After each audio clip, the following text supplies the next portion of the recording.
جی ناظرین، آج کی اس ویڈیو میں ہم آپ کو سنائیں گے ایک ماں کی عظمت کی کہانی شروع کرنے سے پہلے آپ سے گزارش کی جاتی ہے کہ ہمارے چینل کو سبسکرائب کر دیجیے گا، اور اگر آپ کو آج کی ویڈیو اچھی لگے تو ویڈیو کو لائک کیجیے گا اور کامنٹ سیکشن میں اپنا ریویو ضرور دیجیے گا۔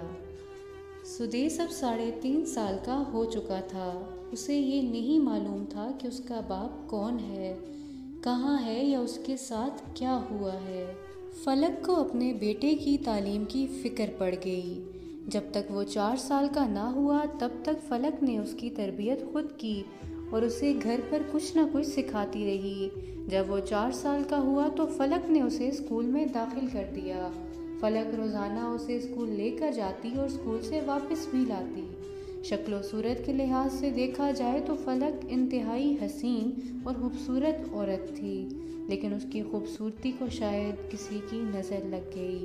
اس کے حسن میں جس شے نے رکاوٹ بنائی تھی وہ اس کی آنکھ تھی۔ ہاں، اس کی ایک آنکھ تو بہت خوبصورت تھی مگر ایک آنکھ غائب تھی۔ سدیش اب 7 سال کا ہو گیا تھا۔ اسے ابھی تک فلک اسکول چھوڑنے جایا کرتی تھی۔ اب سدیش کے کافی سارے دوست بھی بن چکے تھے۔ سدیش کی ماں کو جب اس کے دوست دیکھتے تو اس پر ہنسنا شروع کر دیتے اور سدیش کو کہتے کہ یار سدیش، تمہاری ماں تو ایک آنکھ والی ہے۔ اس کے دوستوں کے علاوہ اسکول کے باقی بچے بھی اس کی ماں کو ایک آنکھ والی کہا کرتے تھے۔ سدیش کو اپنی ماں کی وجہ سے بہت شرمندگی محسوس ہوتی تھی۔ روز یہ طعنہ سن کر وہ تنگ آ گیا تھا۔ اب سدیش 8 سال کا تھا اور 4تھی جماعت کا طالب علم تھا۔ فلک سدیش کے اسکول کا خرچ بہت مشکل سے اٹھاتی تھی۔ وہ صبح میں دوسروں کے گھر کام کرتی اور شام میں کپڑے سی کر 2-4 پیسے کما لیتی تھی۔ اس کے گھر کا انتظام بہت مشکل سے چل رہا تھا مگر چل تو رہا تھا۔ ایک دن سدیش بہت غصے میں اپنی ماں کے پاس آیا اور کہنے لگا کہ اے ماں، تیری وجہ سے ہر روز مجھے شرمندگی اٹھانی پڑتی ہے۔ اسکول کے سب بچے مجھ پر ہنستے ہیں اور مجھے ایک آنکھ والی کا بیٹا کہتے ہیں۔ فلک کی آنکھیں کھلی کی کھلی رہ گئیں کہ اس کا چھوٹا سا بیٹا اسے یہ کیا کہہ رہا ہے۔ پھر سدیش نے کہا، ماں، تم ایسا کرو کہ مجھے اس اسکول سے نکال دو اور کسی دوسرے اسکول میں ڈال دو۔ میں روز روز یہ بے عزتی برداشت نہیں کر سکتا۔ وہ کچھ بولنے ہی والی تھی کہ سدیش پھر بول پڑا، اور ہاں، نئے اسکول میں تم مجھے چھوڑنے مت جانا ورنہ وہاں بھی روز ایسے ہی طعنے ملیں گے اور مجھے بے عزت ہونا پڑے گا۔ اب فلک لاجواب ہو گئی۔ مزید کچھ بولے بغیر سدیش نے منہ پھیرا اور چلا گیا۔ رات ہو گئی، سب سو گئے۔ رات 2 بجے کا وقت تھا کہ اچانک سدیش کی آنکھ کھل گئی۔ وہ پانی پینے کے لیے باورچی خانے میں گیا تو اندر داخل ہوتے ہی اس نے دیکھا کہ باورچی خانے کی زمین پر اس کی ماں بیٹھی رو رہی ہے۔ جو ہی اس نے سدیش کو دیکھا تو اپنے آنسو پونچھے اور کھڑی ہو گئی۔ سدیش نے کچھ بولے بغیر پانی لیا اور چلا گیا۔ صبح ہوئی تو فلک سدیش کو دوسرے اسکول میں لے گئی اور وہاں داخل کر دیا۔ اب روزانہ خود ہی وہ اسکول جاتا کیونکہ وہ اپنی ایک آنکھ والی ماں کو اپنے ساتھ لے جانا گوارا نہیں کرتا تھا۔ نئے اسکول میں سدیش کے دوستوں نے اس کی ماں کو اب تک نہ دیکھا تھا۔ سدیش 18 سال کا ہو گیا۔ اب وہ 12ویں جماعت کا طالب علم تھا۔ ایک دن اس کے اسکول میں اسکول ٹیچر اور والدین کی ملاقات منعقد ہوئی جس میں فلک ناز نے بھی شرکت کی۔ اس بار وہ نقاب میں آئی تھی اور اس کی آنکھوں پر پردہ تھا۔ چھٹی کے وقت اس کا بیٹا گھر جانے لگا تو فلک نے سدیش کو آواز لگائی۔ وہ اسے پہچان نہ پایا تو فلک نے نقاب اتار کر اسے کہا کہ میرے لال، میں تمہاری ماں۔ اس وقت میں سدیش کے سب دوستوں نے اس کی ماں کو دیکھ لیا اور ایک زوردار قہقہا لگایا اور باتیں کرنے لگے کہ سدیش کی ماں تو ایک آنکھ والی ہے۔ سدیش نے ماں کو بازو سے پکڑا اور کھینچتا ہوا گھر لے آیا۔ غصے میں ماں سے بولا، ماں، تجھے ایک بار سمجھایا تھا نا کہ میرے دوستوں کے سامنے مت آنا، پھر تم کیوں آئی؟ کیا تم میری دشمن ہو؟ اس لیے میرے دوستوں کے سامنے میری بےزتی کروانے پر تلی ہو؟ تم ایسا کیوں نہیں کرتی کہ کہیں جا کر مر جاؤ؟ یہ کہہ کر اس نے اپنا بستہ نیچے پھینکا اور چلا گیا۔ اگلے دن وہ اسکول گیا تو اس کے دوستوں نے پھر اسے ماں کے بارے میں طعنے دیے۔ یہ سلسلہ 1 مہینے تک چلتا رہا۔ 1 مہینے بعد وہ گھر آیا، اپنا سامان باندھا اور گھر سے نکل گیا۔ اس نے اپنی ماں کے لیے ایک خط چھوڑا جس میں لکھا تھا، ماں، تمہاری وجہ سے مجھے ہمیشہ شرمندگی ہوئی، ہمیشہ بےزتی سہنی پڑی، تمہاری وجہ سے اب تک میں طعنے سنتا پھر رہا ہوں، تم تو میری جان نہ چھوڑو گی، اس لیے اچھا ہے کہ میں خود ہی تمہاری جان چھوڑ کر چلا جاؤں، اور سنو، میں آئندہ کبھی واپس نہ آؤں گا۔ فلک کی آنکھوں کے سامنے اندھیرا چھا گیا۔ ایک ماں کے لیے اس سے بڑا صدمہ کیا ہوگا کہ اس کا اکلوتا جوان بیٹا اسے ٹھکرا کر چلا جائے۔ سدیس وہ شہر چھوڑ کر دوسرے شہر چلا گیا۔ وہاں اس نے اپنی تعلیم مکمل کی اور بینک میں ملازم ہو گیا۔ اس نے شادی کر لی۔ اس کی بیوی بہت خوبصورت تھی جس کا نام شینا تھا۔ سدیس کے 2 بچے تھے، ایک بیٹا جس کا نام امان تھا اور ایک بیٹی جس کا نام الینا تھا۔ اس کی بیٹی الینا ایک بہت خوبصورت اور معصوم بچی تھی۔ ایک دن سدیس کو بینک سے چھٹی تھی اور وہ گھر پر تھا۔ وہ لیٹا ہوا تھا کہ اچانک دروازے پر دستک ہوئی۔ اس نے جو ہی دروازہ کھولا تو سامنے ایک عورت کھڑی تھی۔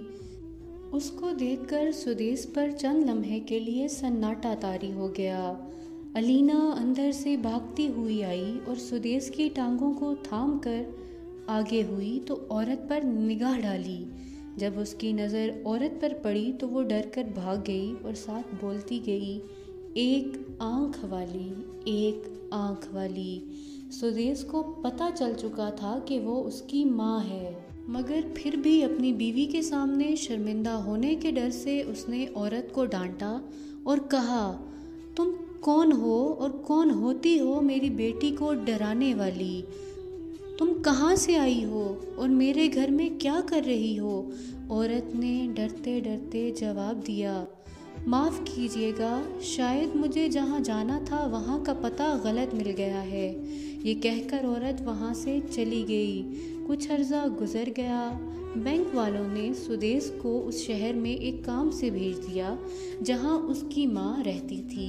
وہ وہاں پہنچا اور 1 مہینے تک اپنا کام ختم کر کر واپس جانے لگا تو اسے اپنے پرانے گھر کا خیال آیا۔ اس نے سوچا کہ ایک دفعہ وہاں کا چکر لگا لینا چاہیے۔ جیسے ہی وہ وہاں پہنچا تو اس نے دیکھا کہ ایک عورت پڑی ہوئی ہے زمین پر جس کا جسم ٹھنڈا ہو چکا ہے۔ اس نے جھک کر دیکھا تو وہ اس کی ماں تھی جو کہ اللہ کو پیاری ہو چکی تھی۔ ماں کو مرا ہوا دیکھ کر بیٹے کی آنکھ میں ایک آنسو بھی نہ آیا تھا۔ اس نے دیکھا کہ مری ہوئی فلک ناز کے بازو کے نیچے کاغذ کا ایک ٹکڑا پڑا تھا۔ سدیس نے اسے اٹھایا اور کھول کر دیکھا تو اس میں جو لکھا تھا وہ کچھ یوں تھا، اے میرے بیٹے، میرے جگر کے ٹکڑے سدیس، اگر تم میرا یہ خط پڑھ رہے ہو تو سنو، میں فلک ناز، تمہاری ماں جو کہ ایک آنکھ والی ہے، میں ہمیشہ تمہاری رسوائی کا باعث بنی ہوں۔ ہمیشہ میری وجہ سے تمہاری ہر جگہ بےعزتی ہوئی ہے۔ جب مجھے پتہ چلا کہ تم بینک کی طرف سے اپنے شہر آ رہے ہو تو میں بہت خوش ہوئی۔ سوچا کہ ایک بار تمہیں مل آؤں۔ پھر ذہن میں خیال آیا کہ تمہیں ایک بار پھر میری وجہ سے بےعزتی کا سامنا کرنا ہوگا، اس لیے میں تم سے ملنے نہ آ سکی، اور اب میں بیمار ہو گئی ہوں، اس لیے تم سے ملنا بھی چاہوں تو نہیں مل پاؤں گی۔ مجھے نہیں پتا کہ میری آخری سانس کب ہوگی اور میرا دل آخری دفعہ کب دھڑکے گا۔ میں تمہیں یہ بتانا چاہتی ہوں کہ میری وجہ سے تم ہر جگہ بدنام کیوں ہوئے۔ میری ایک آنکھ نہیں ہے۔ کیا تم جاننا چاہو گے کہ ایسا کیوں ہے؟ دراصل جب تم 3 سال کے تھے تو میں تمہارے لیے کھلونے لینے جا رہی تھی۔ تم بھی میرے ساتھ تھے۔ ایک گاڑی آئی اور مجھے ٹکر مار کر چلی گئی۔ تم میری گود سے گر گئے اور میری ٹانگ کی ہڈی ٹوٹ گئی۔ میں بے ہوش ہو گئی۔ جب میں ہوش میں آئی تو ہسپتال میں تھی۔ میں سخت نکاہت محسوس کر رہی تھی۔ اچانک مجھے تمہاری یاد آئی۔ میں نے پاس کھڑی نرس سے تمہارے بارے میں پوچھا تو اس نے بتایا کہ تمہاری بھی ایک آنکھ ضائع ہو چکی ہے۔ یہ سن کر تو جیسے میرے پیروں کے نیچے سے زمین کھینچی گئی۔ میں نے سوچا کہ میرا بیٹا زمانے کی رنگینیوں کو کیسے دیکھے گا۔ اس وقت تم ایک آنکھ والے تھے، مگر میرے ہوتے ہوئے تمہیں کوئی ایک آنکھ والا نہیں پکار سکتا تھا، کیونکہ میں نے اپنی ایک آنکھ تمہیں دے دی تھی۔ آج تم دونوں آنکھوں سے پوری دنیا دیکھ سکتے ہو، جبکہ میں ایک آنکھ لے کر بیٹھی تمہارا انتظار کر رہی ہوں۔ اب اتنا عرصہ گزر چکا ہے مگر میں تمہارا دیدار اپنی ایک آنکھ سے بھی نہ کر سکی۔ اب نہ جانے کس وقت مجھے موت آ جائے اور میری سانسیں مجھ سے چھن جائیں۔ سنو بیٹے، اگر تم سے اور کچھ نہ ہو سکا تو کم از کم ایک بار اپنی ماں کی قبر پر پھول رکھ کر دعا ضرور کر جانا۔ میری دعا ہے کہ تمہیں خدا ہر میدان میں کامیابی عطا فرمائے اور تمہیں جنت نصیب فرمائے۔ میں نے تمہیں دل سے معاف کر دیا ہے۔ سدیش نے جو ہی یہ خط پڑھا تو اس کی آنکھوں سے بے اختیار آنسو جاری ہو گئے اور اس نے زاروں کے تار رونا شروع کر دیا۔ اب تک سدیش اپنی ماں کی چاہ میں روتا ہے۔ اس وقت وہ ایک بوڑھا شخص ہے جس کے پوتے پوتیاں اور نواسے نواسیاں بھی ہیں۔ وہ اس بوڑھے کو اپنے گھر میں دیکھ کر خوشی کا اظہار نہیں کرتے۔ اب سدیش کی ایک ہی دعا ہوتی ہے کہ اے ماں، تو ایک بار واپس آ جا، میں تیرے قدموں میں گر کر تجھ سے معافی مانگوں گا اور مجھے پورا یقین ہے کہ تو مجھے میرا جگر بلا کر سینے سے لگا کر معاف کر دے گی۔ ناظرین، یہ کہانی صرف ایک فلک ناز کی نہیں ہے بلکہ ہر اس ماں کی ہے جس کی اولاد اسے بے یار و مددگار چھوڑ کر چلی جاتی ہے اور دنیا کی رنگینیوں میں اپنی خوشی ڈھونڈتی ہے، سکون ڈھونڈتی ہے، لیکن نہ تو ایسی اولاد کو کبھی سکون نصیب ہوتا ہے اور نہ ہی آرام، اور جب انہیں سمجھ آتی ہے تو پانی سر سے گزر چکا ہوتا ہے۔